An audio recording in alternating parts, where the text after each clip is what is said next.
All right, section 2 of chapter 24 is looking at kind of the beginnings of the war in Europe, and so we're looking at kind of Hitler's motives for expansion, and really kind of the initial response of Great Britain and France. And then, as you saw in the video today, it talked about kind of his blitzkrieg tactics and how he used that against Poland when he initially invaded Poland. And then we'll look at some of the first battles of the of the war. So when we look at Hitler's first actions, kind of the first thing he does is he meets with his military advisors, and they kind of have a secret meeting, and in that meeting Hitler kind of boldly declares that in order for Germany to grow and prosper, it needed the land of its neighbors. And so Hitler presents a plan to his military advisors where he basically said he was going to absorb Austria and Czechoslovakia into the Third Reich.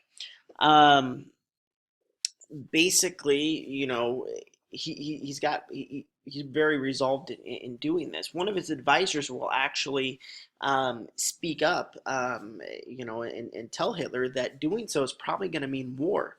However, Hitler basically replies, quote, "The German question can be solved only by means of force, and this is never without risk," saying, we need to solve this with force, and we'll take the risk necessary, even if it means war, to get what we want. And so that's kind of where Hitler is going. His first target before he moves on Czechoslovakia or Poland is Austria. Austria has about 6 million people there who are German, who favored unification with Germany.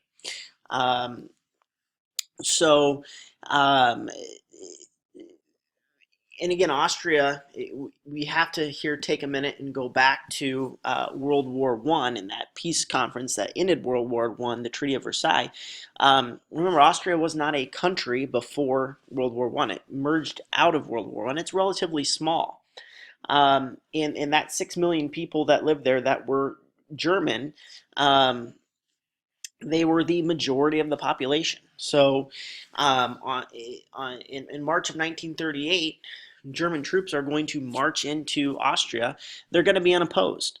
And a day later, Hitler is going to announce that Austria is now part of Germany.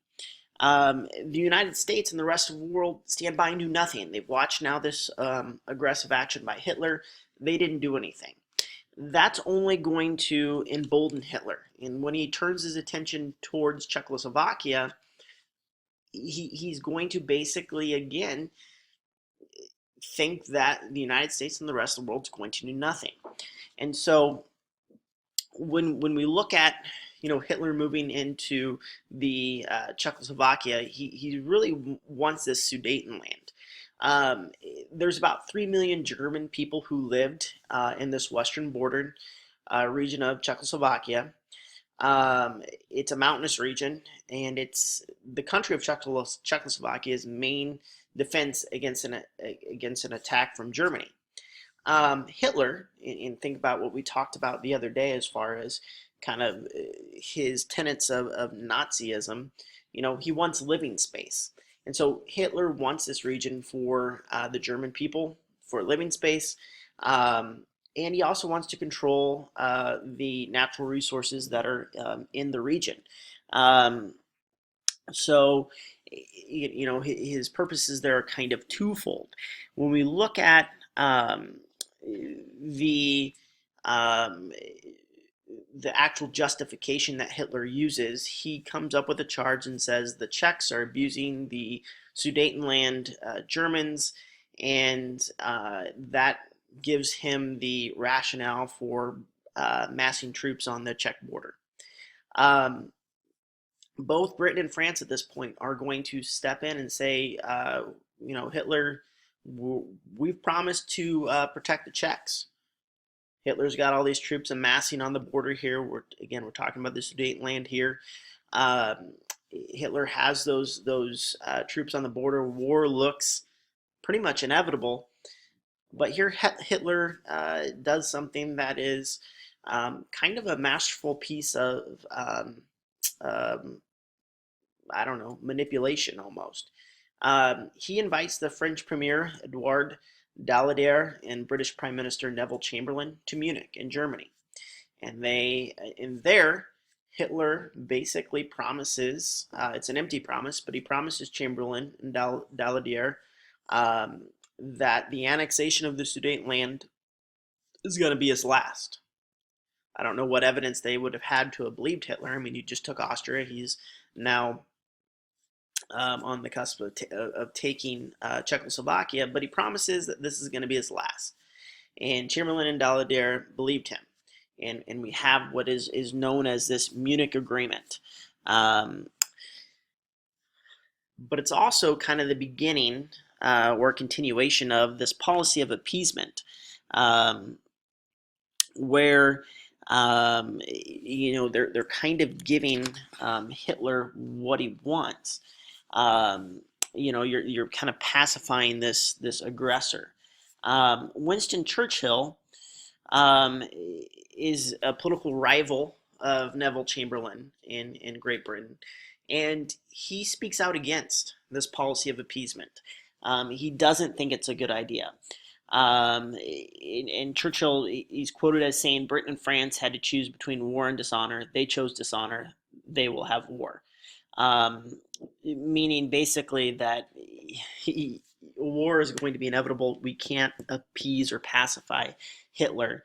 And it's things are going to come to kind of a head, and they do, because Hitler has now kind of got what he wanted. He's not finished expanding the Third Reich.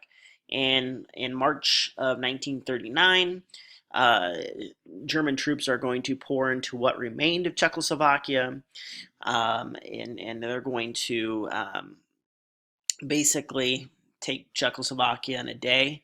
At the end of the day, on March 15th of 1939, Hitler is going to proclaim Czechoslovakia has ceased to exist. So he's basically wiped Czechoslovakia off the map now. After he does this, he's going to quickly turn his attention to his eastern neighbor, Poland. And as we saw in the video, he's going to kind of have this new military strategy of blitzkrieg when he gets into Poland. But like Czechoslovakia, Poland had a large population of Germans. Hitler, like he did in Czechoslovakia, began charging that the Poles were mistreating the Germans. That's going to provide his rationale for the attack. And so you have a situation here where Hitler is bristling. He's making a lot of noise about Germans being mistreated in Poland. But we have a situation where tensions are pretty high. However, most people thought, or not most, but a lot of people thought Hitler might be bluffing about an attack on Poland, because an attack on Poland would bring Germany into conflict with the Soviet Union. Now, remember, Germany wants to avoid a two-front war, so they've got Great Britain and France to the west. You'd have the Soviet Union on the east. He doesn't want, obviously, to have two fronts there where he's got to fight on. So he's got the Soviet Union to worry about. In addition, any aggression against Poland would surely lead to a declaration of war by Britain and France, who had promised military aid to Poland. So, it doesn't look like it's a good idea. Because, again, the result would be a two-front war. In the Germans, they look back on World War I and they realize that a two-front war would have, exhausted them during World War I and ultimately led to their defeat. So Hitler, again, he's not dumb in what he does. He actually goes to the Soviet Union and he signs a non-aggression pact with Stalin. Basically, the Soviet Union and Germany agreed not to attack each other. They also signed a secret pact where they agreed to split Poland in half. So we've got Poland here, We've got the Soviet Union, Germany. Basically, they agreed to split Poland down the middle, so they both get some territory out of the deal. Again, Hitler is not dumb in what he does.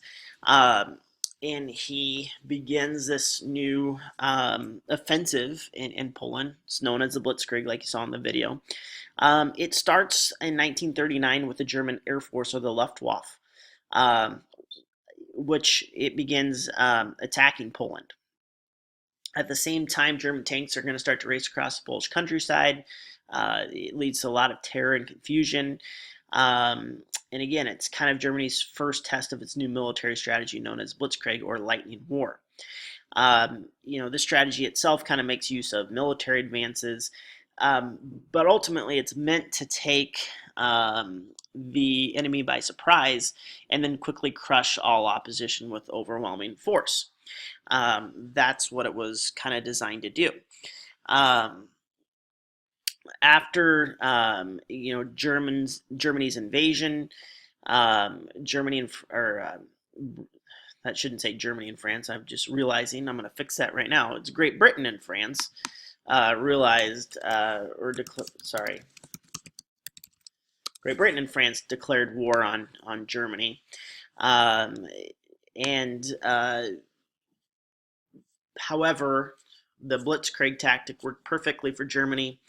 The fighting in Poland will be over long before Britain and France can mount any sort of a defense. And Germany has avoided a two-front war for now. That exhausted it during World War One. Poland has ceased to exist, and lots of typos on this slide. World War Two, WW2, has begun. So it was just that kind of one impetus. Now, the video kind of alluded to this, and it kind of didn't when we were talking about the Maginot Line. In the months after the fall of Poland, we have what has kind of become known in history as the Phoney War, or the Sitting War, where basically you have French and British troops along the Maginot Line staring at one another. You've got French and British troops on the Maginot Line staring into German territory at German troops that are stationed along the Siegfried Line a few miles away. So we have that going on. There's not a lot of fighting. Troops are just kind of digging in, like your video alluded to. That's kind of, the Allies, Great Britain and France, kind of thought this is how we beat them in World War One. We're going to dig in, and this is going to be kind of a continuation of that type of fighting. In the meantime, in late 1939, Stalin begins annexing a lot of the Baltic states, and the Soviet Union begins to expand. And this actually will lead Hitler and Stalin into conflict with one another. Hitler actually launches a surprise invasion of Denmark and Norway to quote unquote protect their independence. But in truth, Hitler wanted to build bases there on the coast to attack Great Britain. He also just wants it as a base of operation. Nevertheless, whatever the reasons, the Phoney War had kind of ended, and we are going to have armed conflict. That Maginot Line was supposed to be a line of heavily defensed forts and stuff that were built up between France and the German border. However, it proves to be ineffective. One, Germany knows that that's a heavily defended line, and they choose to go through the Ardennes forest and through Belgium, two places that France really wasn't expecting them to come through. So they're able to quickly get through, and they march towards Paris. British and French troops that were remaining fled to the port city of Dunkirk on the French side of the English Channel. There they'll be ferried to safety across the Channel. However, a few days later, Italy is going to enter the war on the side of the Germans and invade France from the south, and France is going to surrender. However, a French general named Charles de Gaulle is going to flee to England and set up a government in exile. Charles de Gaulle is going to later um, declare that although France has lost the battle, it has not lost the war. He's going to be instrumental leader for France in the coming years. So you have that. And then in the summer of 1940, the Germans begin to assemble an invasion force um, on the French coast, ready to cross the English Channel and invade Great Britain. Because of its naval power, because of Great Britain's naval power, uh, Germany really could not compete just on the channel or just with the Navy alone. It needed to take control of the channel by using their air force. And so the German Luftwaffe began making bombing runs over Great Britain. The goal of this was to gain control of the skies by destroying the British Royal Air Force. And the German Air Force had the numbers advantage. It had more planes, more pilots, those types of things. And so what we have is the Battle of what's known as the Battle of Britain, which rages on through the summer and fall of 1940, where basically you have nightly bombing runs on British airfields and cities. But the British Royal Air Force and the RAF fights back, and they actually forced Hitler to change his plans. The British had developed new things like radar, and that the use of radar allowed them to detect when German forces were coming in. They were able to inflict enough losses with this advance warning that Hitler has to postpone, his invasion plans indefinitely. He never actually gets back to them. But it does start kind of this tit for tat thing where you have Germany and Great Britain continuing to bomb each other's cities for the years to come in the war, and did a lot of destruction in those cities. So that's section 2. Tomorrow, when we come into class, we're going to start looking at the Holocaust and a lot of things with that.